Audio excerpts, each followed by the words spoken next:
My name is Judith Marcuse, and on behalf of the Center for Dialogue, SFU Center for Dialogue, and the International Center of Art for Social Change, delighted that you're all here, and looking forward to a really interesting dialogue tonight. Before we get started in the actual formal or less formal part of the dialogue, I was wondering if we could just do a little bit of an exercise where we self-identify by putting our hands up. So would you call yourself a student? And you can do this as many times as you like. Are you a student? Great. Are you a teacher or an educator? How about a parent? How many parents do we have? Whoa! Are you a voter? A voter. Would you consider yourself creative? Would you consider yourself an artist?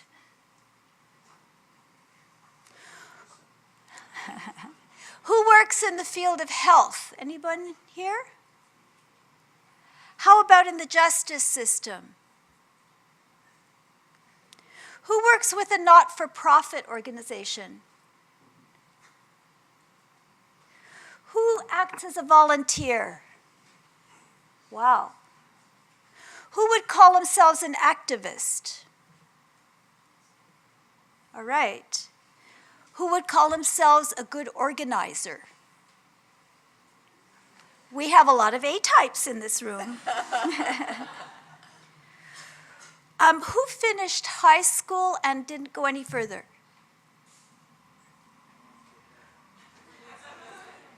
Who's presently in school working for a post-secondary degree?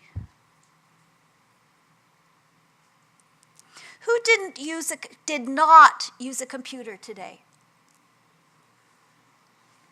Who did use public transport?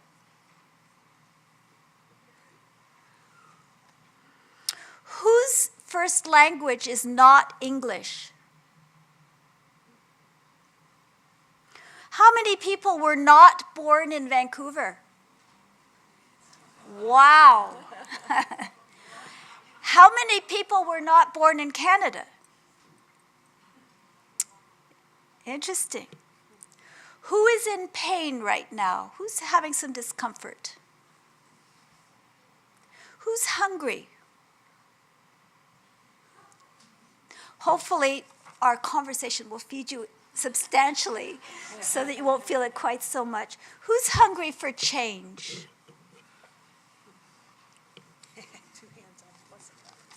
I want you to do something else. When you think of art and community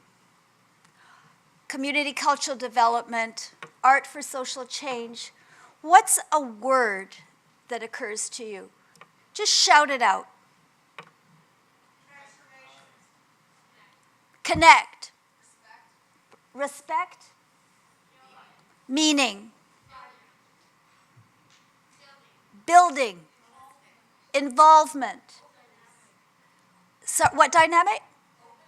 Openness. Courage. Responsibility. Hard. Fun. Learning. Here. Excellent. Well, that's our dialogue. No, not really. Before we get on to the structure of the evening, I'd just like to find out one more thing. How many people in the room are involved in one way or another with art in community work, art for social change work, community cultural development? Hands up. Okay, so for most people in the room, this is familiar territory. Would that be accurate? Yes? Okay. We're very lucky tonight to have two wonderful guests. Liz Lerman has been here since last Tuesday, and Arlene Goldbard arrived on Saturday, and this is just a confluence of riches for those of us who have been working with them over the last week or so, the last couple of days.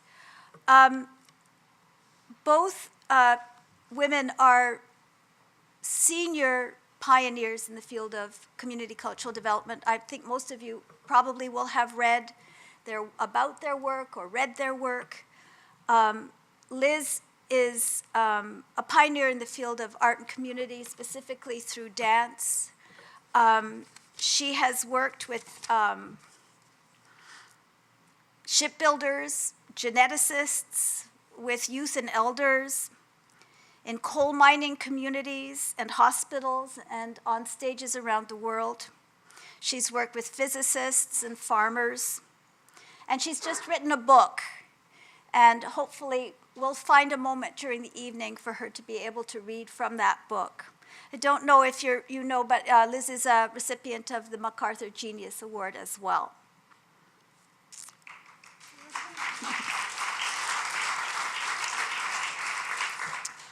Arlene is one of the world's preeminent writers, thinkers, consultant. She's an artist, an activist, a policy advisor, and her work has informed the work of hundreds, if not thousands, of practitioners and thinkers about the field around the world. Please welcome Arlene Goldbard.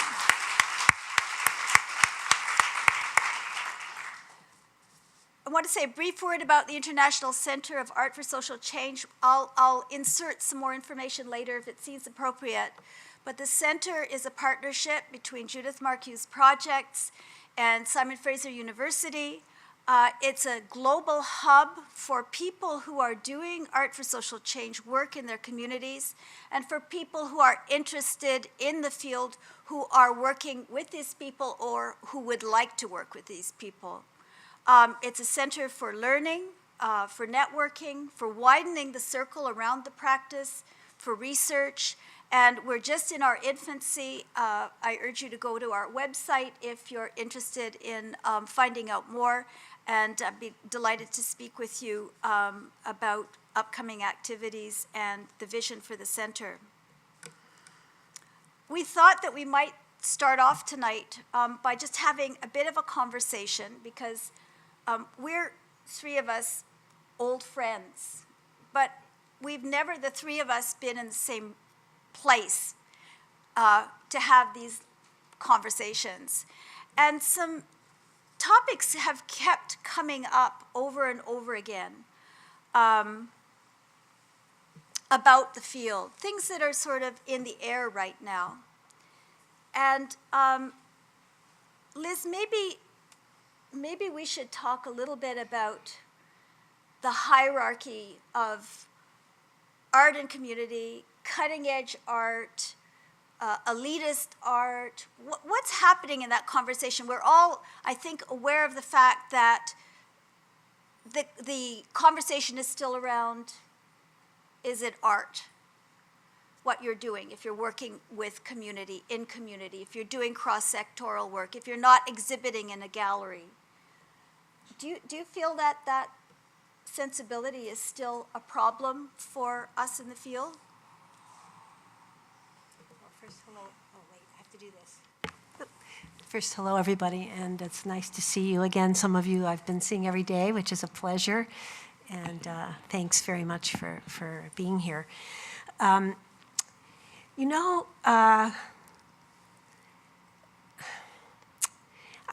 have a lot of different ways of describing what it is that I do. And one of them is that I was interested in reintegrating the most powerful aspects of my art form.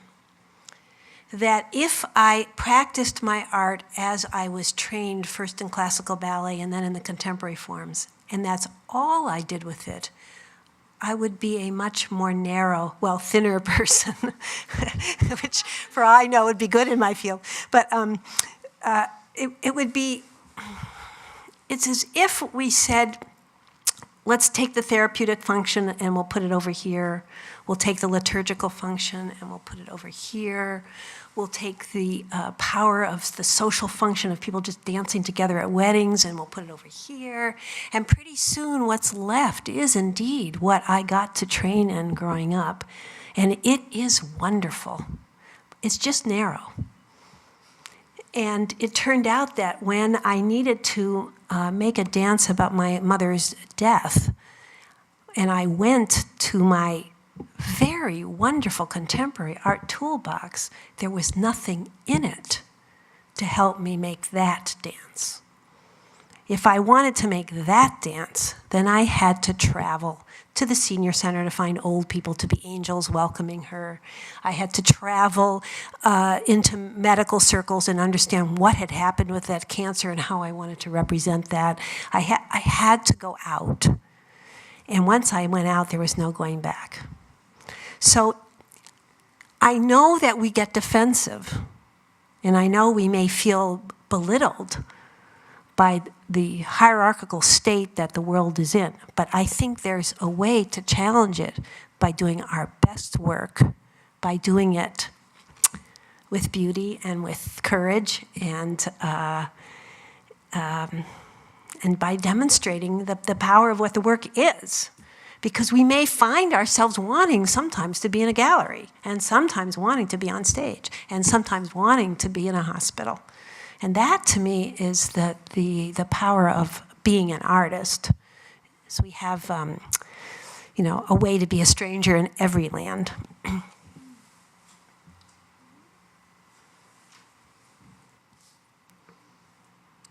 Hi, everybody. When I think about the work that many of us in the room are doing, I'm so glad that Judith had the show of hands, because then I got to see how many people are actively engaged with the kind of work we're talking about. Then I think it has a narrower and smaller definition that's just very literal and practical. I dance, I paint murals, I work with communities to devise theater, whatever particular tasks we engage with.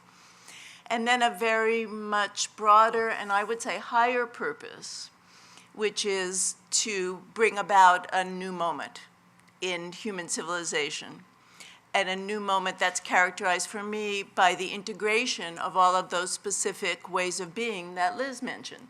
So she talked about healing and liturgy and the creation of art itself. What does it mean to be a person who's capable of all of those things simultaneously? Because each act that you undertake has resonances and echoes in all of those worlds, in all of those realms of being. That's the moment I think we're trying to bring about in terms of the larger society with our arts work, to remind people of what it is to be fully human and to have all of those capabilities. And so this is really not the moment to be making these distinctions about, is it art, is it this, is it that? Those things have some purpose. Usually the purpose is to decide who to give money to, or who to give power to, or who to give voice to. But for me, they have no constructive purpose in that larger mission of ours.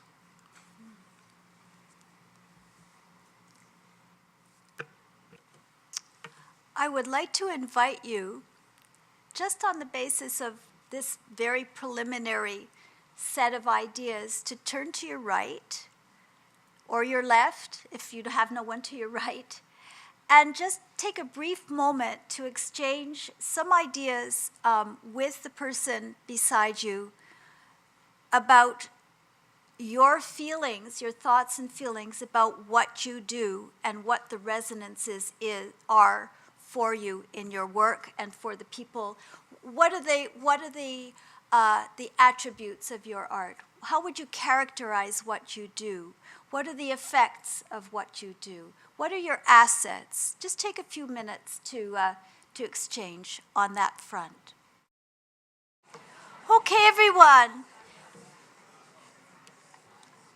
Can I suggest now that if you discovered something poetic, something that touched you, something you heard from the other person, something you discovered for yourself that you would like to share with the room, that you do that now. But just before you do that, you might wonder what these cards are for. If you have a pen in front of you, I'd like to suggest that on the red card, you write the word same topic.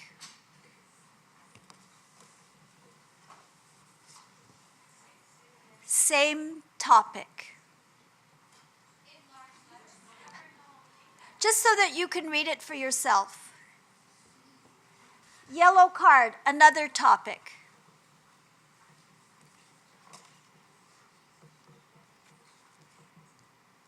And on the blue card, analysis.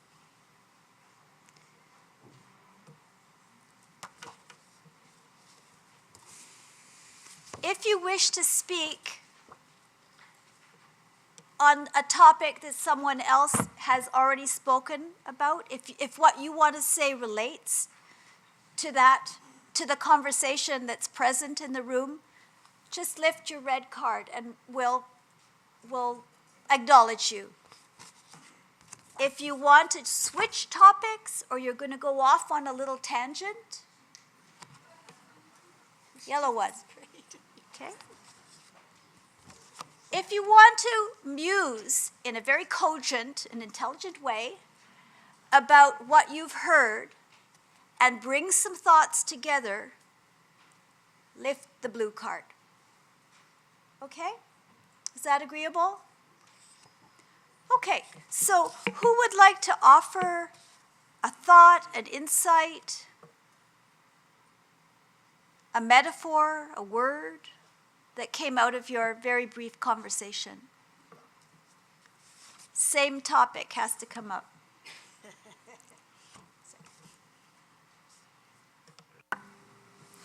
Hello, everyone. We talked about how language in a lot of ways can be a real barrier for how we view ourselves and how what we allow ourselves to experience.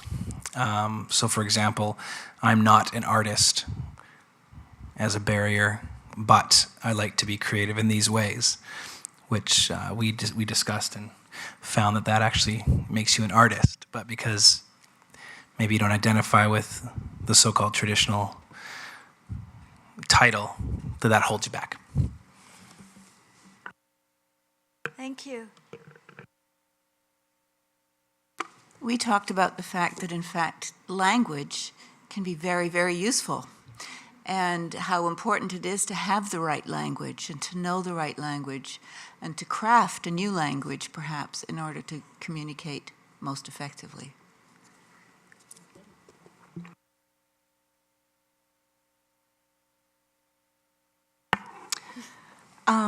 We had talked about how I have a visual arts practice, and much of the community-based artwork that we've been involved with has been workshops with dance professionals. And it was brought to our attention that maybe dance eliminates the object-subject dichotomy for us, whereas that's so ingrained in my visual arts practice. Who is the object? Who's the subject? What is happening? And that with dance, that's something I've never thought about. And maybe that has something to do with why it's been such an effective community-based art and why I'm struggling using my visual art practice for community-based artworks.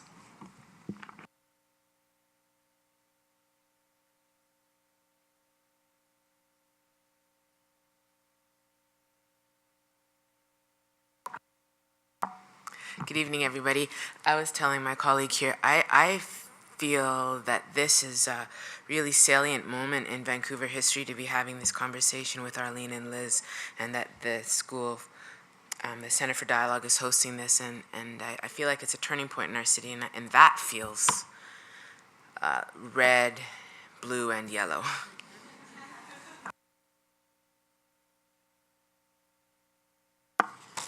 Through our discussions of sharing, we discovered an interconnectedness between our actions and our intentions that were completely unrelated to either our professions or our lifestyle.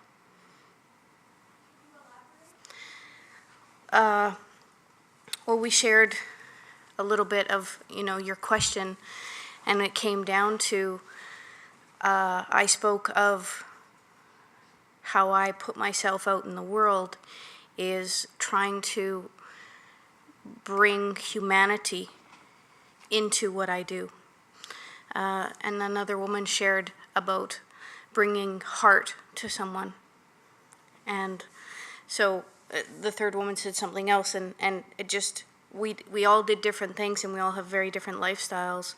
But through us voicing what our intentions are in our daily life, be it personal or professional, there was an interconnectedness between our desire to create community or wholeness or have genuine interaction with all that we do. Thank you. I wonder if we could, sorry. When we were talking, I heard my partner talk about guerrilla art, and I just really liked hearing the phrase guerrilla art. It made me feel good.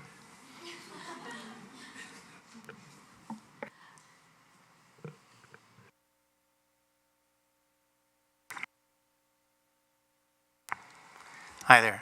Just wanted to follow up on what that lady was saying over there about the discussion and stepping out in the world and communicating with it. Because one of the themes that has come to my mind is that of, sort of reminds me of that movie, I think it was with Robert De Niro anyway. It was about it was based on a book written by a famous neuroscientist, and it was called Awakenings.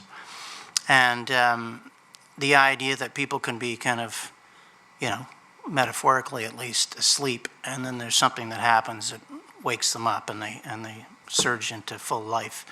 I think that's what's necessary on a society-wide basis, and I think a lot of what the arts do for society and have done historically, the great things to make us truly human or humane or whatever analogy or term you want to use, have long been taken for granted. And I think it's those topics like inspiring that lady was alluding to, like inspiring people and building emotional connections and so on. All those great things that the arts do, people have to be reminded of and regain the appreciation that society's historically held. And I don't have any magic answer for that. Obviously, if there was a magic answer, we wouldn't be having this meeting today.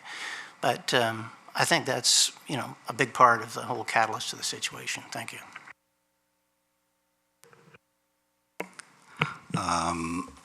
We were talking a little bit, and I was saying that this is a wonderful season because so many people are producing things in Vancouver at this point in the year. And for me, I like to go out and engage, and the biggest challenge I think we face as communities and as artists is achieving that readiness, that state of readiness in mind, in body, in ear, that we can both give and receive, no matter what the medium. And that's a powerful thing, to be able to educate so that people can find that state. And that's where I think the power of a place like this dialogue center or performance or creation lies.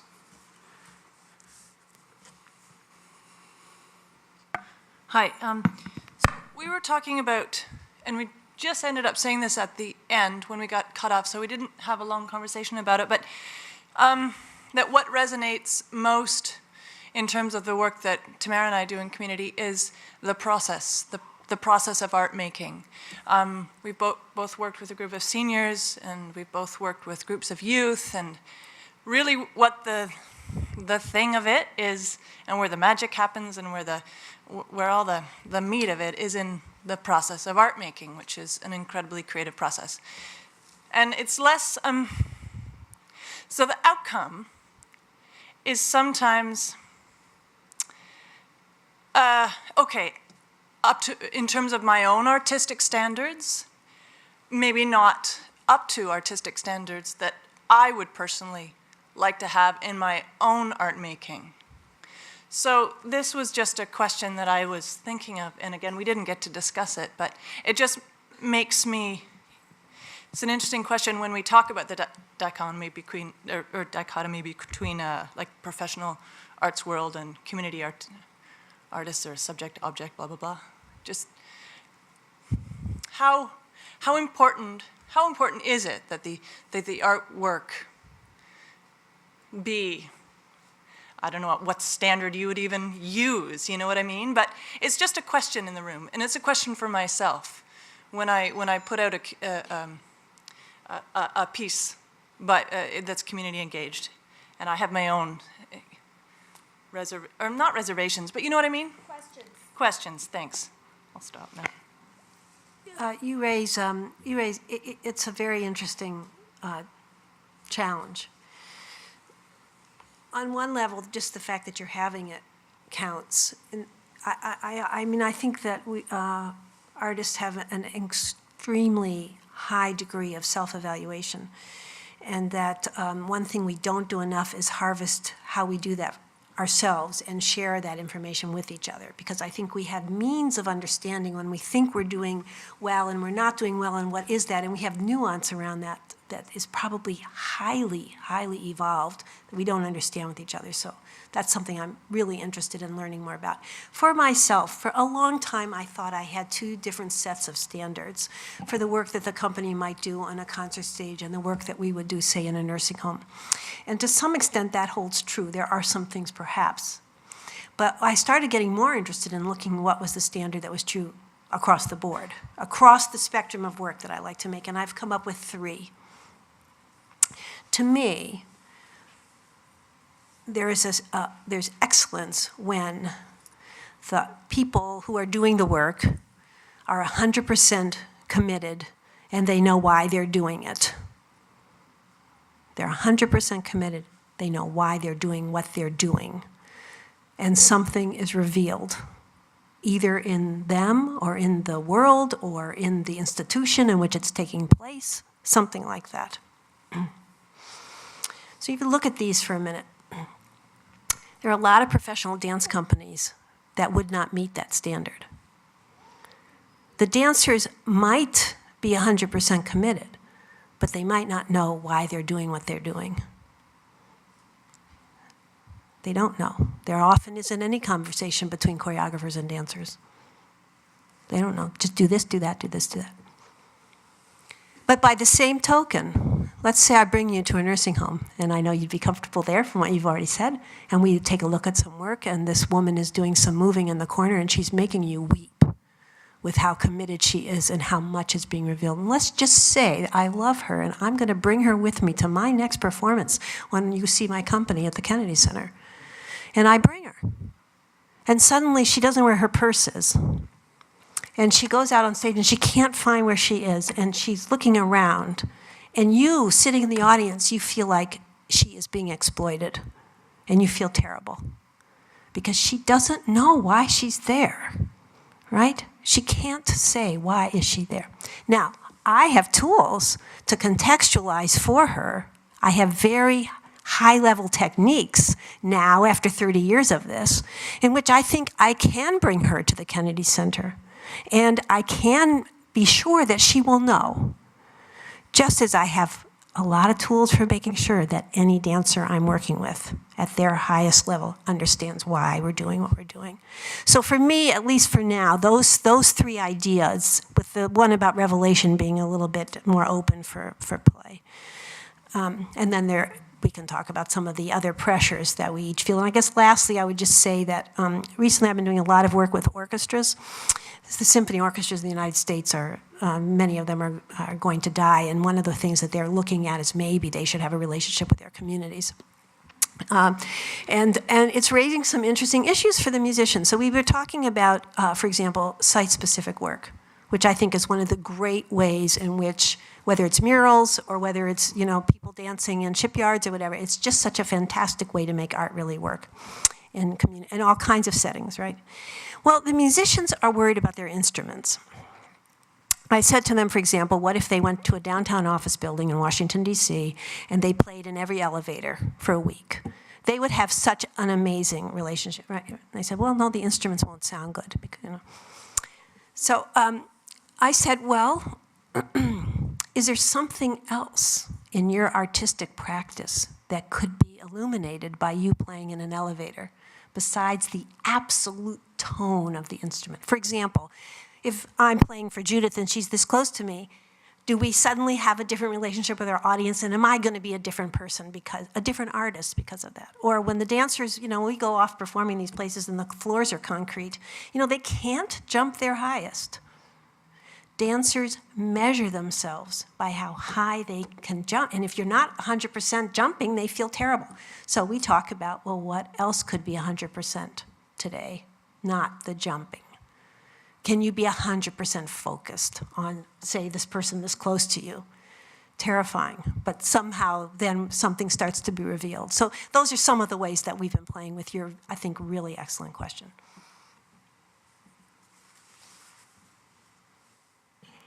I think it's also important to remember that when that question is posed, is there a different standard for community work and for arts practice that has a different intention, whether you call it, let's call it conventional for a moment. The implicit idea there, I don't know if this was in your mind or not, but often when other people say this, is that the other stuff is really trying to be good and much more successful all the time. But the reality is there's a lot of bad high art, a lot of really bad high art, by whatever criterion you want to use. You know, critics say it's bad, the people who made it say it's bad, audiences get up and walk out of things don't make any money. Depending on what the scale of the production is, if you look at things like Hollywood scale film, Broadway shows, major recordings, you start to see a ratio where there's one production that recoups its costs for every 8, 12, 15 productions that are made. And this is just cost. This is not making a lot of money, right?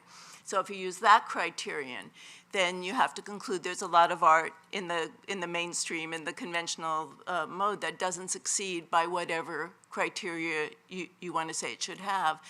You know, we were talking about this before we started, and I was quoting my friend Judy Baca, who's a muralist in LA, and she says nobody sets out to make bad art, which I truly believe. In many, many years of working with artists, I've never met anyone who actually set out to make bad art.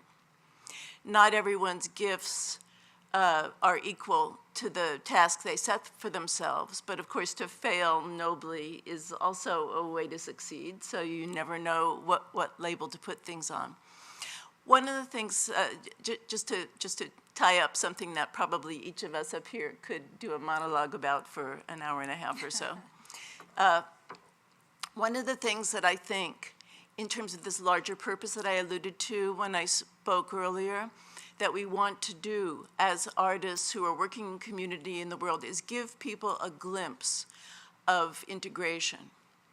So give people the opportunity to experience relationship with someone with whom there's an integration of purpose, presence, and practice.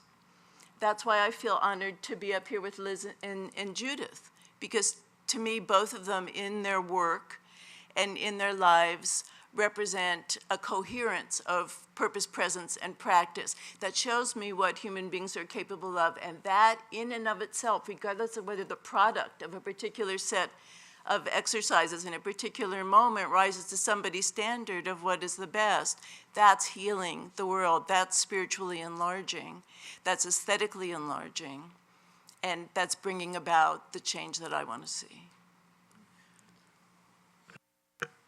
So we've been talking about these divisions, these putative divisions, these real divisions in people's perceptions about art practice.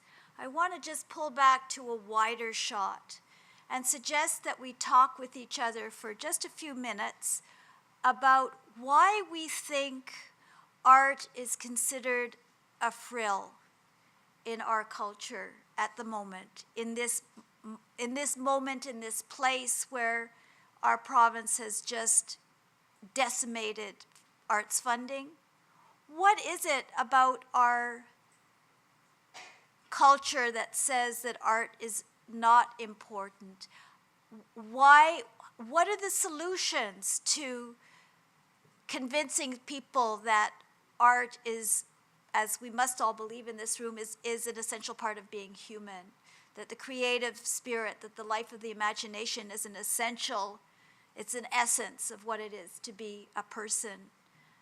Could you just take a couple of moments, perhaps not with the person you've spoken with, but somebody behind or in front of you? It'll take you a moment to have that conversation, to organize yourselves. So, once more, the question, what insights, what poetry or metaphor or new ideas came up for you in the conversation? What did you discover about your own ideas?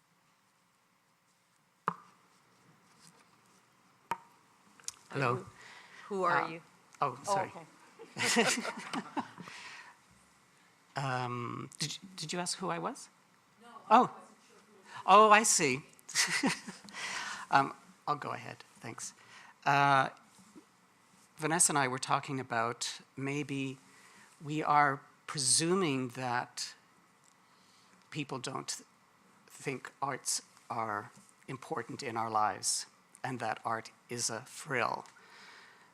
Because we had different examples, whether they're surveys or whether examples in different countries or cultures where culture or arts are very important, very integral to the lives of people and have strong meaning.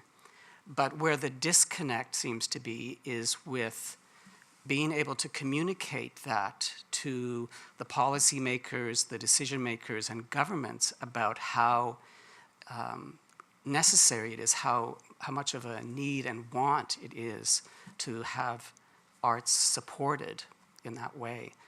And because we're thinking about popular music is important to a great deal of many people, and Broadway theaters.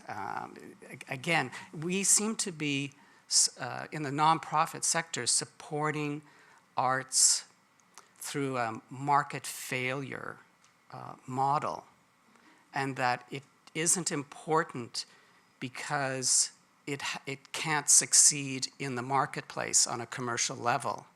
And I think this is part of a larger sort of neoliberal agenda that really emphasizes the supremacy of the marketplace as a way of determining value.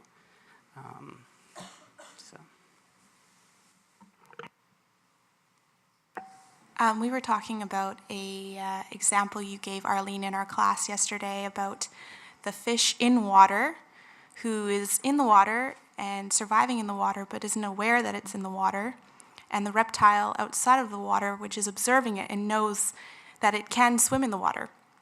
And so the point being that art, if you take it away, it might not be the first most obvious thing to everybody that they need it to live, and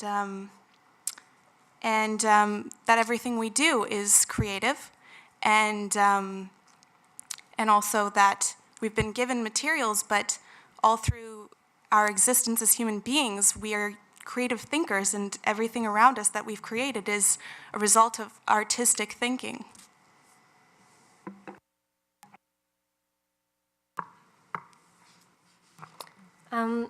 I wonder if part of what's going on kind of refers a little bit to what you were talking about earlier, Liz, taking dance and putting the social over here and all of these different pieces in different places. And it ties in, I think, also to the larger neoliberal agenda and what's come before it with this like division of labor, right? So there's this kind of division of artistic labor where the only people who are, or this myth out there anyway, that the only people who are artists or who are allowed to make art or do art are people who have trained in art, and people who have studied at National Ballet Academies are the only ones who can dance and stuff. So it's like, and that stuff I think is still really important and really relevant, but it doesn't feel relevant to a lot of people out there because they can't connect to it, because not everybody can do that or has done that or whatever. So I think that like the relevance piece is pretty huge, and I think that that ties into like the social practice, like art as a social practice. And I think like the Vancouver swing dance, like momentum is one example. It's so many people would consider themselves swing dancers. They see art as very, very important, but just not in the way that others might talk about it. On that note, another aspect of that maybe to do, or what feeds into all these threads of neoliberalism and the division of labor, another part of that story is, of course, consumption and identifying publicly through our consumption as we consume art. So that feeds into who is the artist, and therefore what creates the passive audience, rather than participating in. And another aspect that might even be a thread, my yellow card would be, but also part of this, there's all these through lines of this same kind of story with neoliberalism and consumption is that Puritan legacy of the body, the uncontrolled, dancing is from the devil. You can't use instruments except for the voice because that's from God, but the uncontrolled, what is the fear, and that's actually another part of the conversation that we touched on was a fear of emotion, how it cuts through those very highly developed cerebral defenses and linguistic defenses that we have. So that be just being another through line there. So. Do you mean sort of art as being dangerous? Oh yeah, of course. Well, what can be controlled, and it's interesting. The disruptive, incredibly fertile ground of the open-ended. Yeah, thanks. Just a couple things. One is that the last speaker, she just reminded me of a film I saw a long time ago about Elvis Presley when he was first coming out, right? And then the politicians and the police were saying, "Oh, it's the devil, keep my kids at home, don't let them see that guy shake his hips." But more seriously, though, just following up on the gentleman over here who was talking about, the prevalence of a more traditional market-based, whatever that means, but basically the right wing or neocon or neoliberal, whatever label you want to put on it.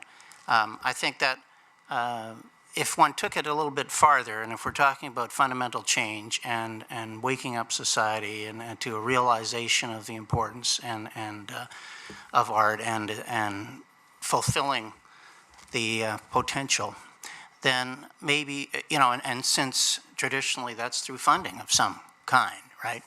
So maybe one way to look at that is to say, okay, well, if we are going to fund the arts, how should we do that as a society?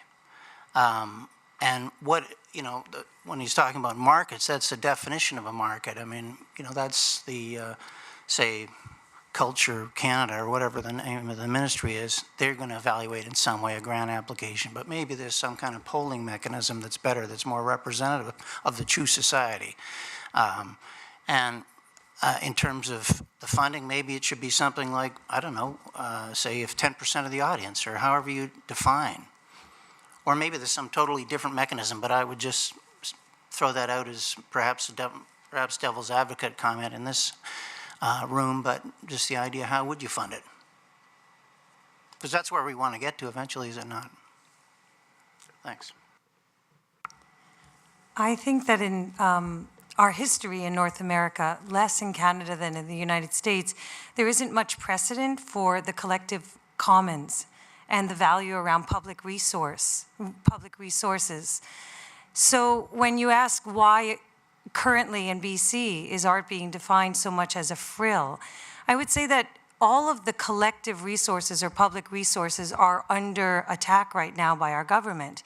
The arts is only one. The environment, the wildlife, community and cultural spaces, wellness, personal health and wellness. These are all, I think, on some level could be viewed as public resources, and there isn't very strong precedent in this conservative construct to value public resource. And I'll just say, somebody else talked about the historical precedence of this.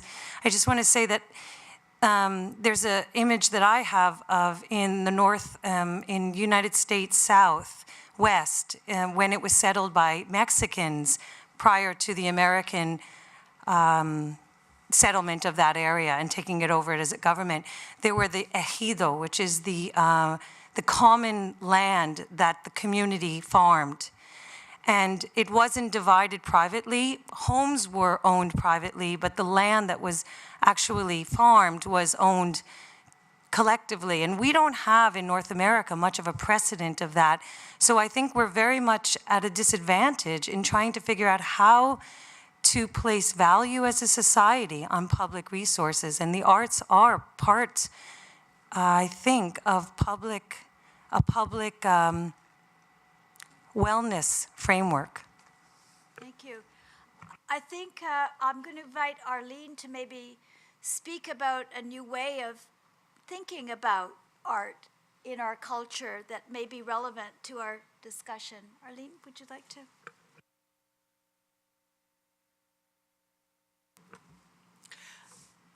You know, we've been talking quite a bit about framing, meaning what is the conceptual frame in which our understanding of art unfolds, and what Gail just said is relevant to that because she's describing a frame that has private privilege at its center, and there's no way to translate that as a public resource.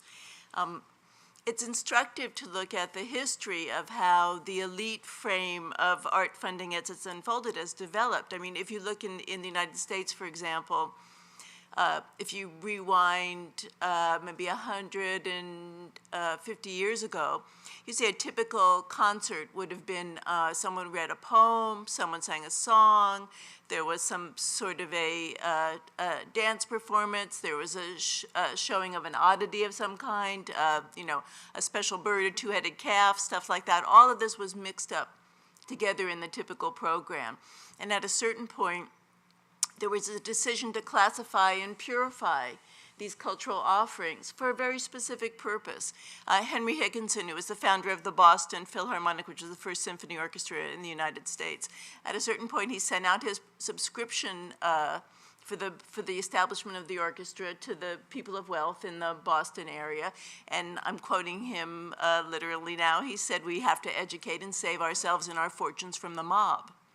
So the conceptual underpinning, the frame, was to create something that cleansed the culture in order to assert the values of a particular group of people who had privilege and power within the society, and put everybody else's culture in the position of being subsidiary to that. So that's one frame. Today we're searching, I think, for another frame. Again, I'll hearken back to what Gail just said, that has the public interest at its heart. If we look at our culture as a resource and we say what needs development within it and what is the public interest in art, we might have a very different frame from that elite one, from the one that Stephen Harper alluded to a year ago when he said that nobody likes to come to, that ordinary people don't support the arts. They just think of rich artists at art openings in their jewels, and they're thinking about their grants. Public taxpayer funds are supporting that. That's another resident frame, right? In a lot of people's minds, when they think about artists, they think about these sort of flaky, indulgent people who are playing at public expense. So we're looking for a new frame that replaces those with one that really encompasses the public interest that we know is there. My own view is that that frame has to do with two things, with art being the true secret of our survival right now, because it is the practice that enables us to cultivate the creative social imagination and the empathy that we need in order to find a way of living together in the world that we now inhabit. And also, we've been talking, Rick and I have just been talking about the idea of the frame of a whole society. Whole schools, whole education, whole society, a society made whole by speaking to the whole person, by body, emotion, mind, spirit, aesthetic sense, what Liz was calling a liturgical sense, all being encompassed by our policy, understanding that we need to feed the whole person and cultivate the whole person to have a healthy society. And there's probably a lot of other really good and interesting frames too. I mean, I thought those were good and interesting, but there's probably a lot of other frames that are worth trying on. And I think right now is a really, really important moment for us to think about what that could be. Because I don't think that in most cases we're able to repurpose the old frame for our purposes. It's too contaminated in people's minds. We can't evoke it and say it isn't true. Every time we mention it, to say it isn't true, we just make people think of it again, and it actually strengthens it instead of defeating it.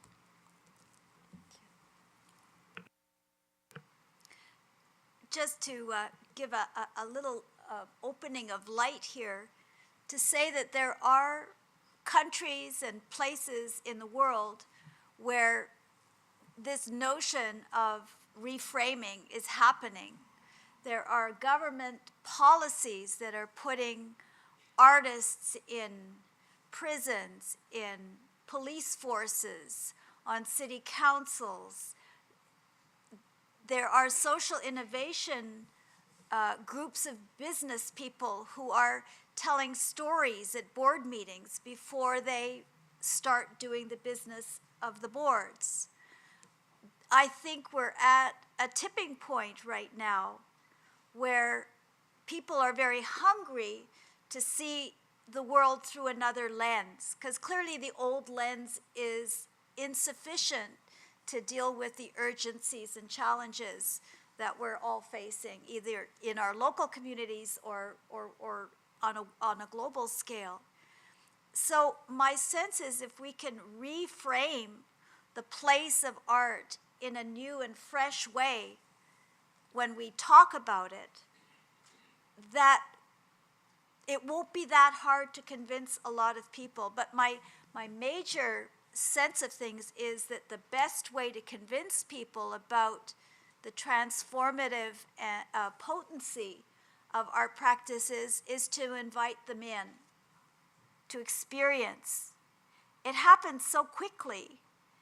People recognize so profoundly and so instantly what that power is. And we all have a capacity to do that in our lives. We can invite people instead of coming over for just a drink. I mean, you could come over and sing some songs and have a drink. Am I sort of clear? Just to reframe it as part of what we do on a very local basis. That's just my little soapbox. Liz, I think something from your writing from your book might be relevant here. Thanks, Judith. One of the projects that we spent a lot of time in was a shipyard in the United States that was a 200-year-old federal facility. And we did a lot of history, and Arlene gave us a little sense of what happens when you have an idea about things that have happened before. But I was intrigued to find out that the shipyard, there was a time, there were 20,000 workers there at one time. They all brought their instruments. And then when they took breaks, they would play. And the way you knew you had a hit song is the sheet music store in town would run out of music by the end of the afternoon. And it just was so incredible to just understand that. And for the workers, the current workforce, which is 8,000, to hear that and to dream about that. So sometimes our new frames are old frames that we bring back again in some kind of fresh way. And it is a wonderful thing for practicing artists to know. This isn't, what I'm going to read is one part of a frame. I would say that what came up earlier about language was so interesting, the problem of language and the need for new language. I thought that was a beautiful moment here. And a practice of the dance exchange is we practice all the time how to talk about what we do. We practice talking to, because I'll tell you, you need to tell the funder for sure, but you also, as I did, have to explain to my daughter when she's grabbing my leg one more time, don't leave, and I'm going out again on tour somewhere to do this work. You have to have answers. And they're not the same all the time, but it's that wonderful flexibility of language you want to find. So here's one that I wrote recently. Judith is nice enough to ask me to read, but I'm sort of enjoying the fact that I have a book to read from. It'll be coming out next year. This is called the proposed job swap to save American capitalism. Do Wall Street executives deserve big bonuses during hard times? Which apparently is back on the front page again since I've been here in Canada. Does increased arts funding have a place in an economic stimulus package? I'll leave that to others to debate. Meanwhile, I'd like to make a modest proposal to solve some of our economic problems. Let's do a job swap. We'll put the corporate executives to work as artists while the artists run Wall Street. Since their first task will be getting the economic markets back on solid footing, I'm convinced that artists have the perfect resumes for their jobs. Here's why. 1, artists work ridiculous hours for no pay. Most of the artists I know will keep working until they get the job right. 2, artists do not need fancy offices. In fact, they usually work in the worst part of town until that part of town becomes fancy because the artists are there, and then they have to move because they haven't paid themselves enough to afford the new rent. 3, artists throw everything they earn back into the store, which is why they haven't paid themselves enough. 4, artists do not need financial incentives. Artists do the work they do because they love it, or because they believe in it, or because they think it is a social necessity for our communities, or because they know when people make poems or pictures or dances, our best human spirits emerge. 5, artists do not expect to get anything if they do a bad job except maybe a bad review. 6, no artist gets a bonus because there's never enough money at the end of a project. 7, artists keep very tight budgets. They know how to spend the same penny over and over, not by cooking the books, but by pinching, recycling, borrowing, bartering, and plowing their economy airline frequent flyers back into their next project. 8, artists play well with others, having evolved highly efficient collaborative techniques in the service of their visions.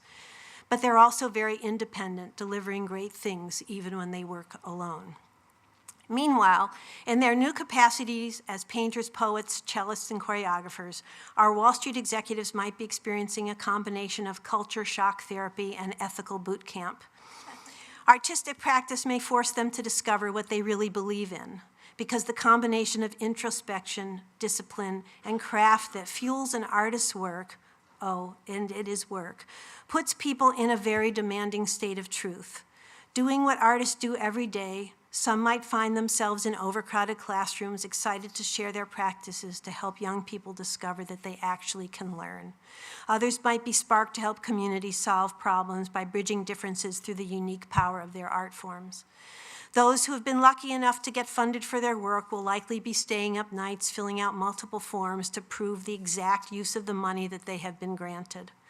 All will find their moral compass tested as they balance the demanding loyalties of pursuing personal vision and creating value for an audience. The job swap I propose might have a final payoff. With artists in charge of Wall Street, you might even see people donate to the cause, because artists know how to inspire others to participate together, to work for something that matters, to build on the intangibles of the human experience, to make a difference. Imagine that kind of Wall Street.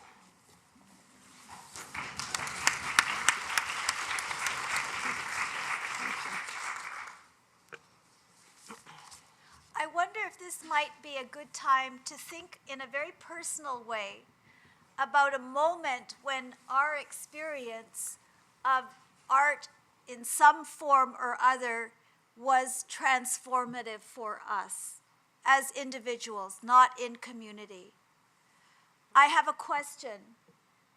Would we like to just share in the open? Do you want to do it in little groups, or shall we just offer our stories? Hands up for offer stories. Okay, who has a story about a transformative moment?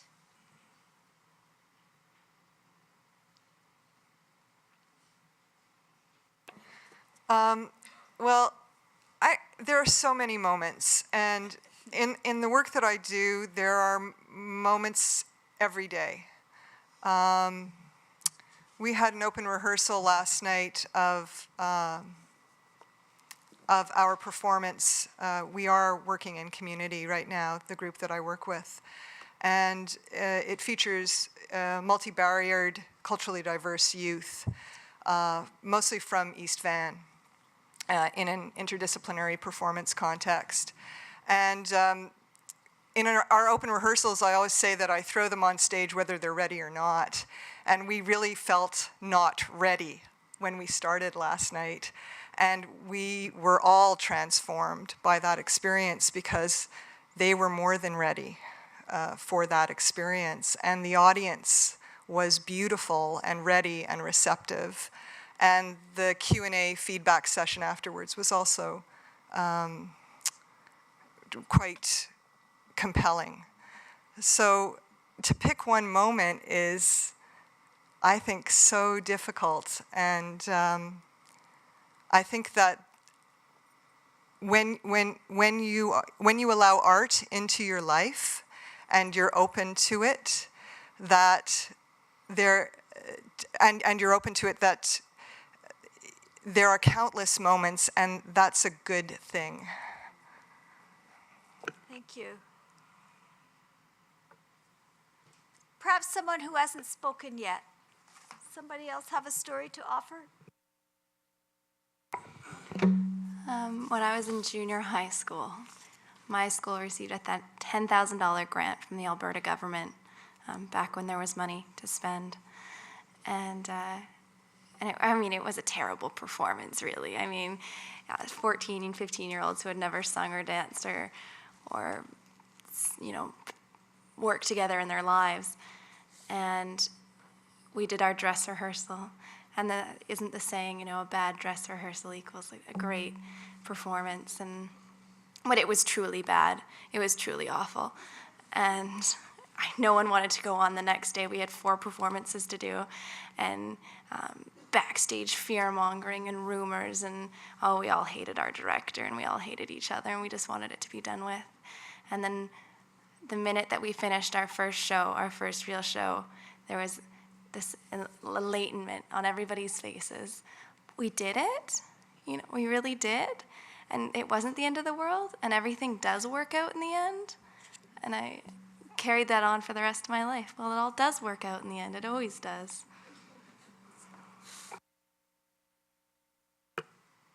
Always? Yes. Often. Always. But you learn something really good.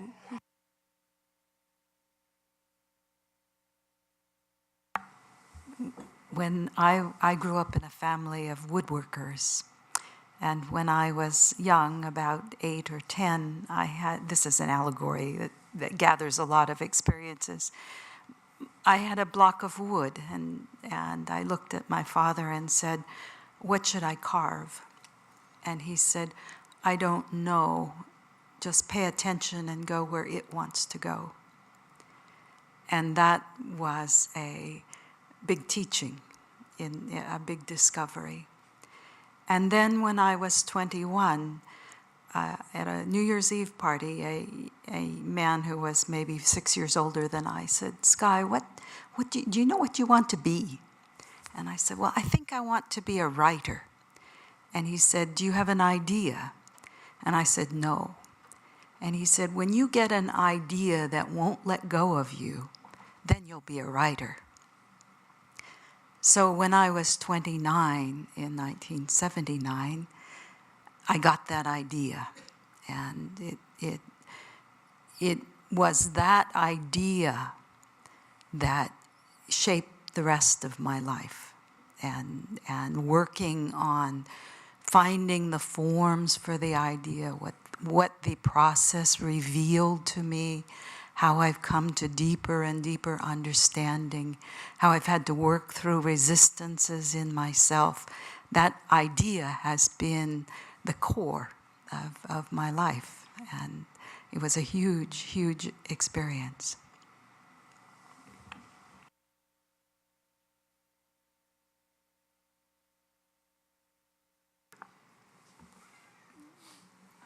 Hi.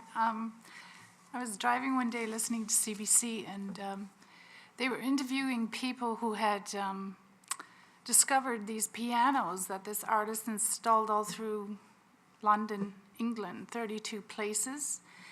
And rain or shine, people would show up and start playing on these pianos, and the stories were phenomenal. And I just felt, wow, this is a change. To me, this was huge for the fact that a place like London, where you get people excited and talking about, you know, Buddy next door, who they'd seen for years, had no idea of what he did, sat down and played some of the most complicated musical pieces.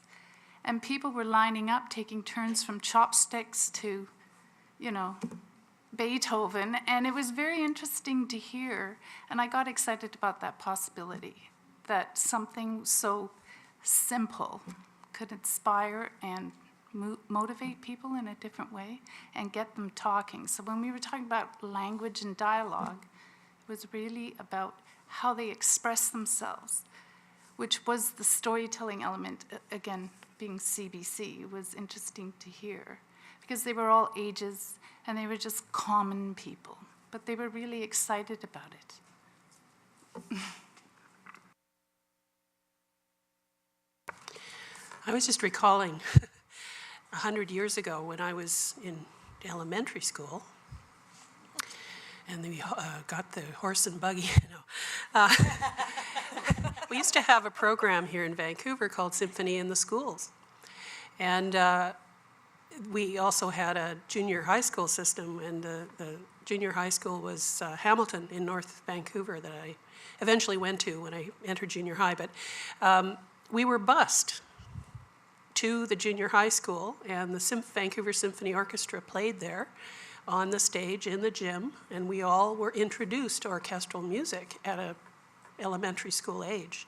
It was profound because although I was not, I was exposed to music as a child, and my grandmother had a piano, but it was the kind of thing you don't touch unless your hands are clean and you've got the right lessons under your belt. So it was just amazing. And I think it probably, in considering the conversation we're having, instrumental in my subsequent work to not necessarily be an artist, but to ensure that there's a place that allows for and enables that kind of experience to take place. So you're not limited by what your parents bring you up with, or whether it's through poverty of any kind. And that, I'm not sure when that program stopped, but it probably was in the mid-60s or early 70s that it stopped happening. And now it's extremely difficult to think about what it would cost to fund the symphony performing in schools and busing all those kids to listen to the performance. Yeah. Was it important because it was in your neighborhood? You didn't have to go to a concert hall? Was that a factor in? I think it was because it was in my environment. It was part of it happened through the school. It wasn't it was an additional thing. It was extracurricular in a way, but it didn't feel that way. It felt like this was important, and it wasn't just a day away from the classroom. It was really exciting. And of course, coming to downtown Vancouver would have meant crossing a bridge, and it was really, was there a bridge then? Yeah. But the fact is, that was, I think, important too. That's an important question, because I think it was because it was in the schools that it became part of what was important to learn about, maybe. There's something analogous in the two last comments, isn't there? If I could, what color is it? Lou. In that it was about access, local access, and permission to engage somehow. And I think that's, that harkens back to the conversation we were having before this one, where art is seen as something outside, something other. Here we're looking at situations where the 30 pianos were in the neighborhood. The orchestra was brought to you, yeah. Yeah, who else has a story? I think there was someone over here first, was there? Judith, you used my word. I was going to say they're talking about permission, and it occurs to me that it's all about a starting assumption that we have, that we're all different, that we're compartmentalized, and that somehow we like to be seen as special and possibly elitist, but special somehow. And therefore, I feel nervous outside of my own comfort zone in your environment. And I might expose my lack of understanding about your environment, your comfort area. I think it's a better starting point to assume that we have similarities and that we have compatibilities, and it's my work and it's my choice to find those areas of congruence by working together, choosing first to assume that there's similarities there to find. And that often happens in communities of practice where people extend and challenge themselves on a regular basis, make a tough decision to be outside of their comfort zones. So the symphony coming to the school, or the local symphony in Victoria having a petting zoo of musical instruments where children have the permission to touch and hold, pluck the strings as hard as they want. Sometimes they break, these kinds of things happen. It's all about permission and giving yourself permission to be uncomfortable because you don't know.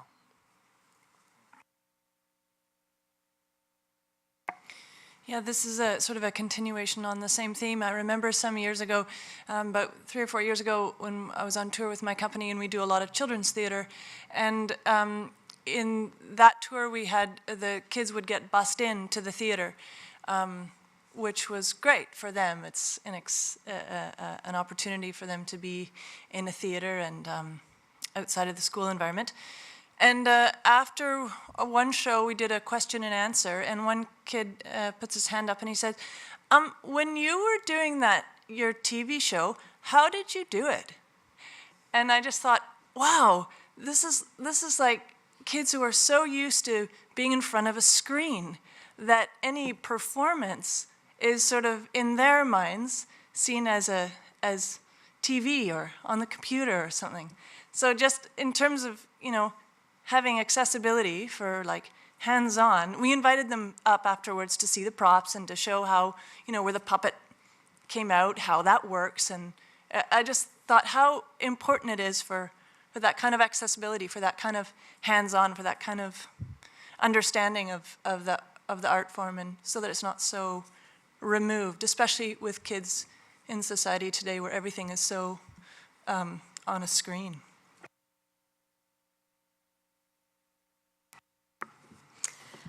I think accessibility is something that has been a real strong point in my sort of artistic education, and I wouldn't consider myself an artist, but I do stuff and I make things, and it's great.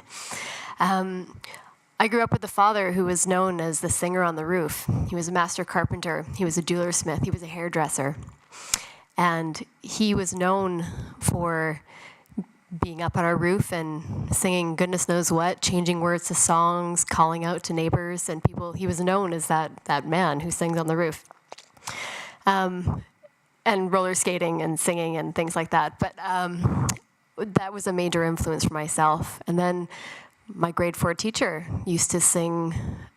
She was part of the opera locally, and she would walk down the hall singing Italian arias. So I was absolutely immersed in it. I was the fish who knew what I was breathing all the time, and I can't imagine actually doing it any other way. And that's why the world needs lots of creative people. And perhaps that refers back to the permission conversation, because how often do we label people who sing in the street, or people who sing in the school halls, or people who dance in a restaurant as being aberrations rather than, closer to the heart of their existence? We judge, I think we often judge those people within a frame that's not a really logical one.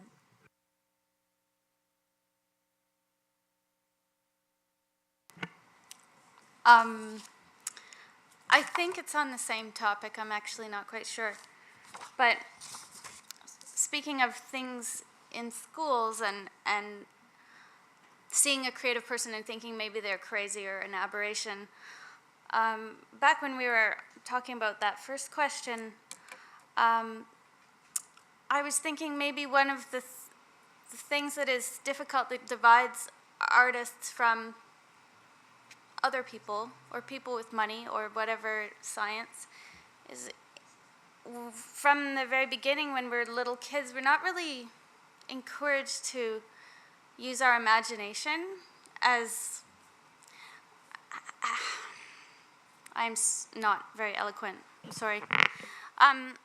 The imagination being kind of a muscle that you need to exercise, and that's a very important part of survival. It's kind of like, well, you get in trouble for doodling when you're in math class, or, you know, if you make something up on your violin as opposed to play what the dead composer wrote 500 years ago, you get in trouble.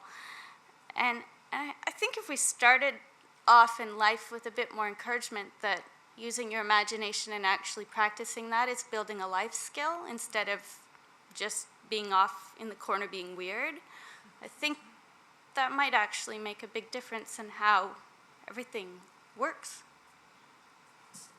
Thank you. We have a couple of reds. I think this gentleman was next, and then Zach, and then this lady, and then lady at the back, and then we'll go to yellows. A short story. Some years ago from today, a group of us sailed away to a quiet spot in the forest to dance the weekend away. We cleaned the floor and struck up the band and danced from hand to hand, passing our abandon between us. Our guest artist wrote a song about the community. And at one point, after meals had been made and celebrations had been said, we looked at each other and asked, why can't we live like this? And at that moment, I was reminded of that story when you spoke of the shipyard, because the ship is an instrument anchored to the wind. And they don't put down their tools to make music. Every motion was a rhythm, a moment, and a momentum, doing work together. This is part of our heritage as people. And the comment earlier, the marketocracy, you know, marketocracy will give us a lineup, a cue, a pay for play. An artist in community will create a circle which can grow as people join. A number of people have talked about elders, and that's something I'm very strongly interested in. And worldwide, today, the elderly provide far more care in this world than they receive. In the communities that are decimated by AIDS, the most extreme cases of privation, it's the elders that are holding our communities together. We can connect with that. We can learn to turn work into play and deal with the most serious issues that are coming our way. Thank you. Who was next in our lineup? Thank you, sir. I think Zach, yeah. When I was in grade 4, I moved from Victoria to Port Coquitlam, and I was the new kid in school. And I left a school in Victoria where the teacher said, you know, Zach, if you continue to draw in class, I'm going to take you out of class and put you in a corner and let you, you know, make you draw all day. I thought that was a wonderful idea. But I left that school, not because of that incident, came to the school in Port Coquitlam, and I went up to the grade 4 teacher and I said, you know, sir, can I have some paper? And he said, oh, what do you want it for? And I said, I'd like to draw.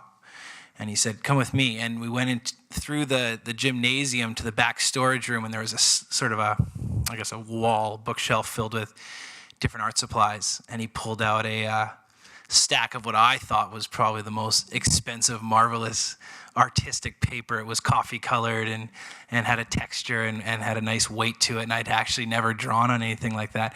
And he said, here, I'll give you the good stuff. And I just remember feeling like, wow, he must he must think I'm an artist. I must have tricked him. And I think it's a really powerful thing to speak to somebody for who they really are inside, or for who they are trying to be, who their ideal self-image is. That was really formative for me. So much of the work we do in art and community tries to draw out exactly that sensibility that you speak of, where people feel free to be and to recognize and to discover who they are by permission, again, by accessibility, by celebration of who they are. Not to put a label on, I'm sorry, I'm not very coherent, but I think you get my drift.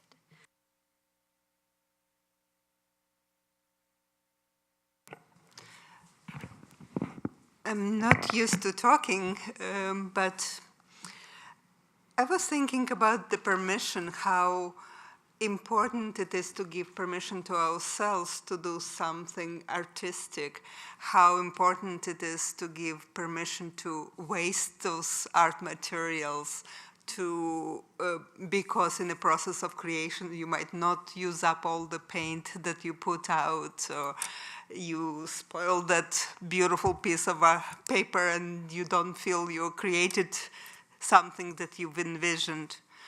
When I was growing up, I always liked drawing, but also I grew up in the time when in Ukraine, and it was part of the Soviet Union at the time. And my background is Jewish, and I remember my parents telling me, "You'll never be accepted in the art school because you're Jewish." So when we left, and then I moved away from my family as well, and I traveled around for a couple of years, and then I came back here to Canada after a couple of years traveling, feeling that I don't have a home anywhere.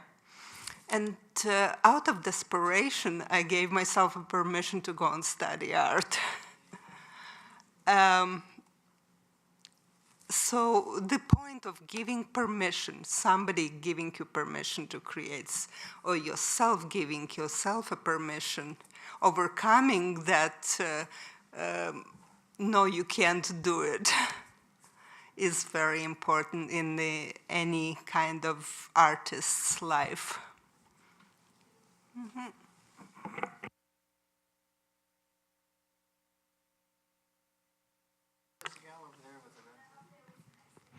Is it me next?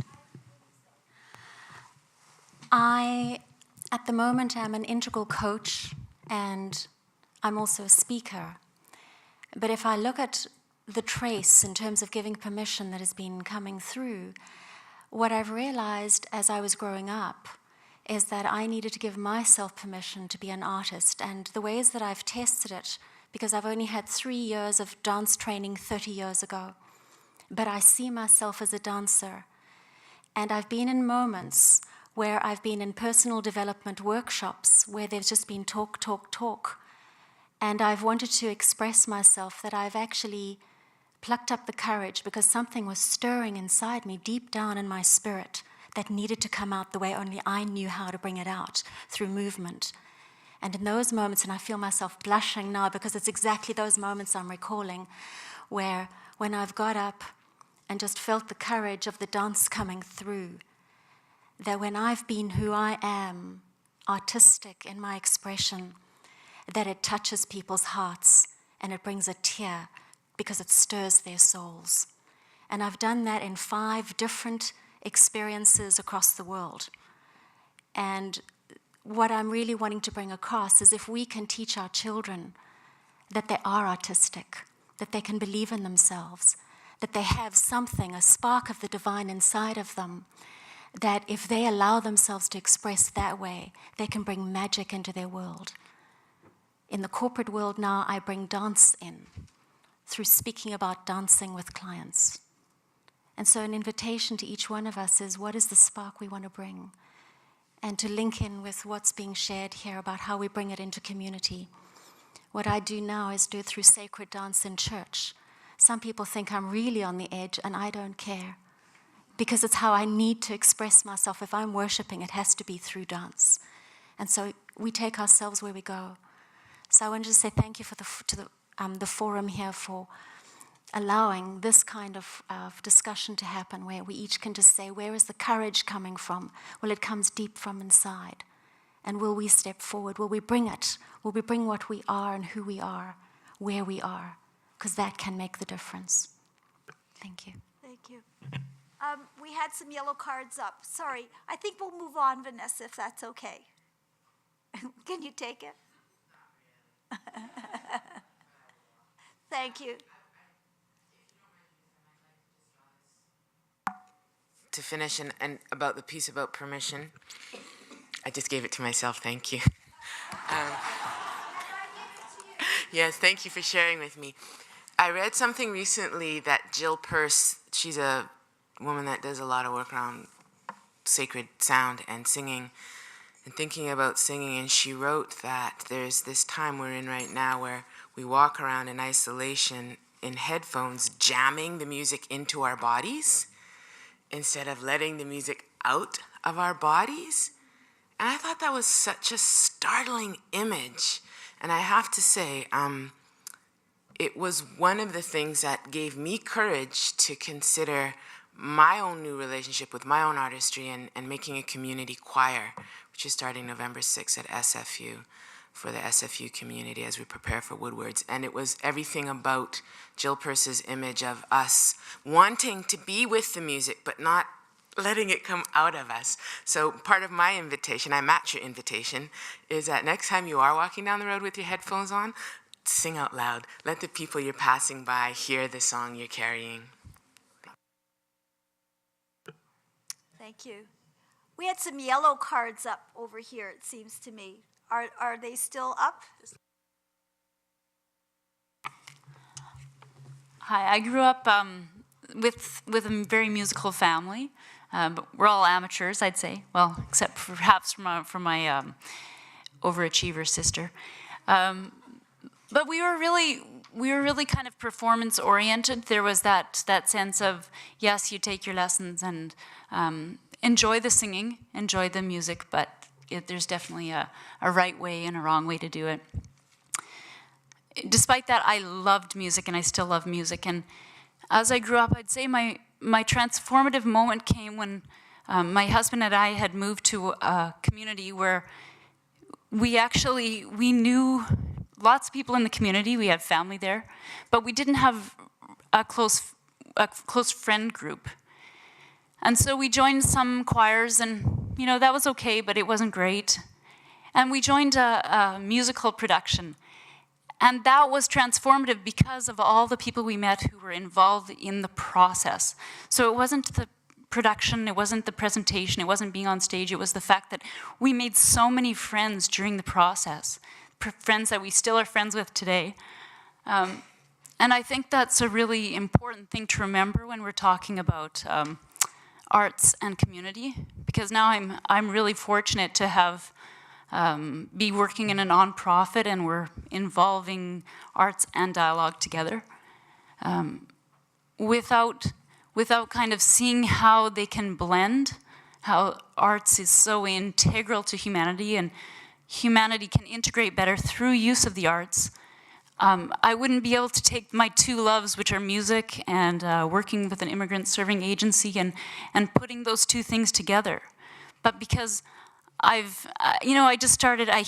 heard a little bit about it, and then I started Googling things and found out that this was all happening long before I ever got started on it. And so, I'm really thankful for people who have been doing this kind of work, because I think it's like a ripple that's getting bigger and bigger and bigger, and we can just take it anywhere we want it to go. I think one of the things that's missing for our communities and people who want to be doing this kind of work is a central locus, a place where we can exchange our skills, where we can learn from each other about things that have worked for us and the challenges we faced and how we've dealt with them. And there are certain very basic skills that I believe we need, if we're going to be successful in our art and community work, in art for social change work, in community cultural development, things as simple as listening skills, dialogic skills, facilitation skills, some knowledge of how to work with new Canadians, what some of the skills are working with adolescents. How do you deal with people with addictions? I mean, there are all kinds, we have so many assets, there's so many people in our own community here in Vancouver alone who have these skills, and yet we're trying to reinvent the wheel.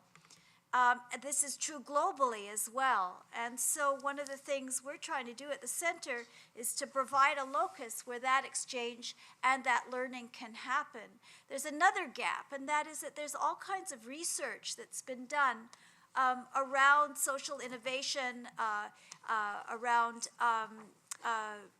new ways for people to bridge silos.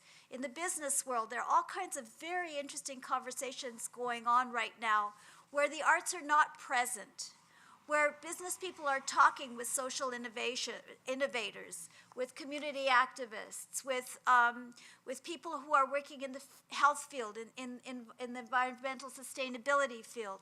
These are new conversations, and for some reason, the arts are not present in a lot of these conversations. So we have a huge opportunity right now to insert that lens, to insert those skills, to insert that way of looking at these, taking part in these conversations.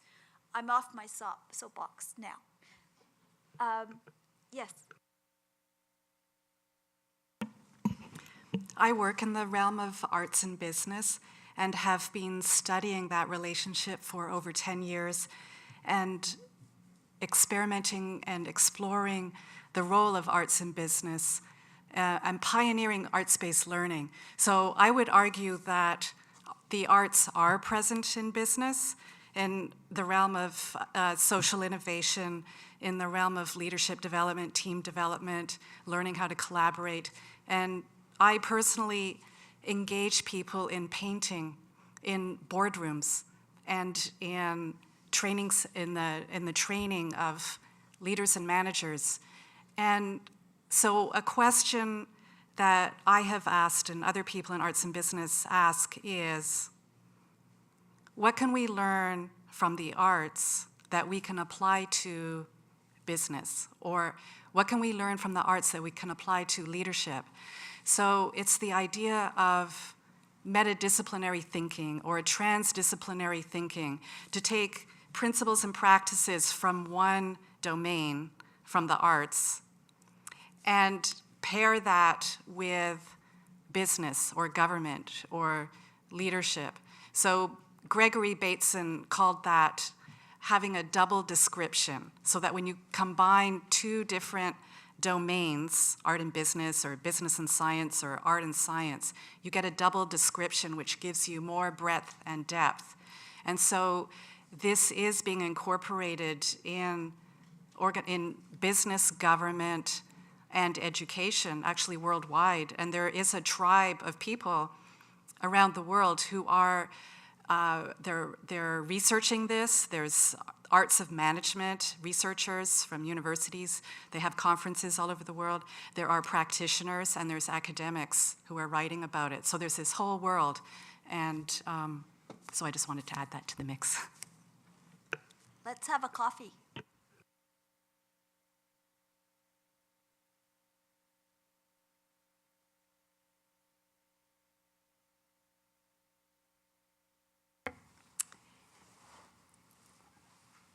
I think there are many, many ways to expand on the conversation that you've begun with this transdisciplinary idea, which we've been hearing all night.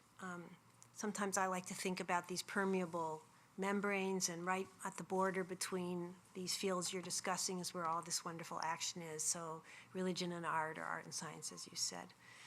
But I've also found it kind of interesting for me as an artist to notice all the different ways in which artistic practice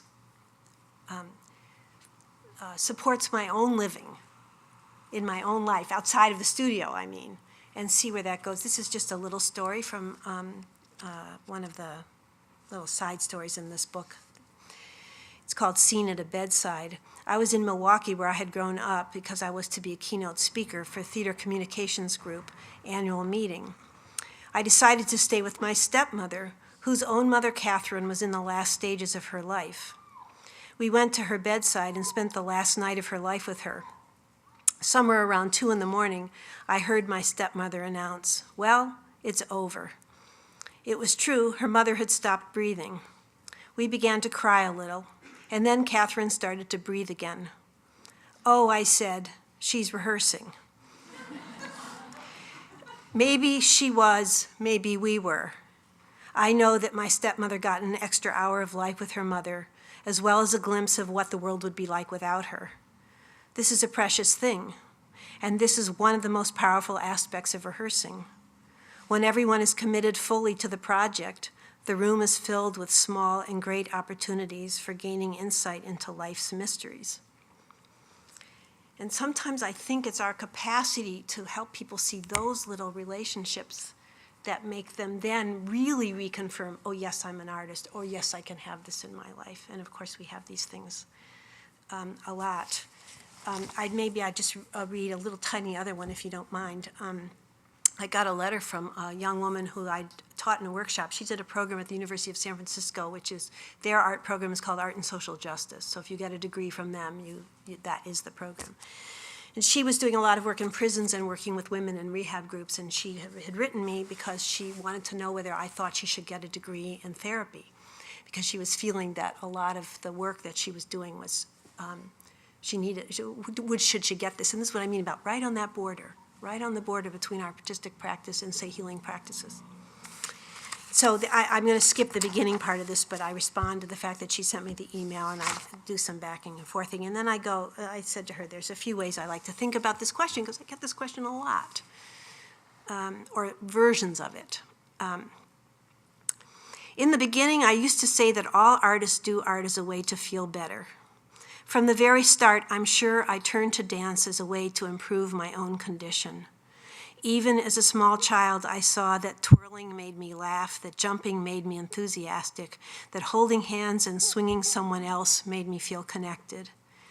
These are good things, I thought, and though I might have only stumbled into these realizations, I did everything in my power to repeat the experiences that had caused the feelings.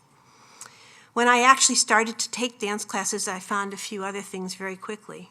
First, that I had efficacy in my own existence, because I could see by applying myself that I got better at what I was doing. My ability and my capacity to achieve whatever my teachers were asking me to do actually happened if I worked at it. And once, when I was about 8 years old and just standing at the bar with the other little girls, I had this amazing thought. I sensed that I could be completely myself and alone in that moment if I wanted to, or I could think of myself as part of a group, this line of young women. It made me happy to notice that I could control the way in which I identified myself at that moment, and that the nature of belonging was in part mine to bestow upon myself. I think you can see that I'm building a case for the therapeutic underpinnings of artistic discipline. But I don't think we notice these things quite this way as we grow and build our artistic palette. I don't think that people in the field address these skills as therapeutic either. They only become therapy when we use them with populations deemed bruised or hurt by circumstances or by society. That is when we can see that the same activity causes this to happen. It's a significant omission in our thinking about art and why you, and now I'm speaking to this young woman, why you are having part of this dialogue with yourself. That is, we have failed to understand and notate the amazing skills that our artistic action brings to serious practitioners. Of course, we get better at making whatever our chosen art is if we are fortunate enough to have good teachers and a healthy amount of self-drive. But we are also gaining many other skills too, and our ability to see them, understand how they arise within our artistic domain, and eventually harness them for our own use or for others, well, that's a big learning curve. And later still, having accomplished some of that, we might find ourselves in situations where we are teaching art making and drawing on these other skills too. In my case, I realized that holding together an ensemble of dancers, none of whom were asking or expecting therapy, nonetheless required that I use many of the same skills that I might have, and that I was way beyond my dance training or my choreographic curiosity. I used many tools borrowed from other aspects of my life to keep the collaboration alive and vibrant. We didn't call it therapy because these folks weren't in typical troubles. But in many ways, the emotions that arise in our art-making sessions resemble those that might come up in any community-based practice, and I believed our ability to meet them head-on makes for a better work environment and perhaps better art, though for sure some might say otherwise. And then in this essay, I go on to explore a lot of other ways that we might examine what that relationship is and how profound that is. But I guess just to say again that there's this examination of these tools that work in business, but also just the tools that work for us, me, what happened, and this is something we've been working on all week in these classes, and we did a lot in the dialogue class, which is harvesting our experience. So I often say to people, teach the class you wish you'd had, build the work environment you want to work in, and a lot of this will get fulfilled.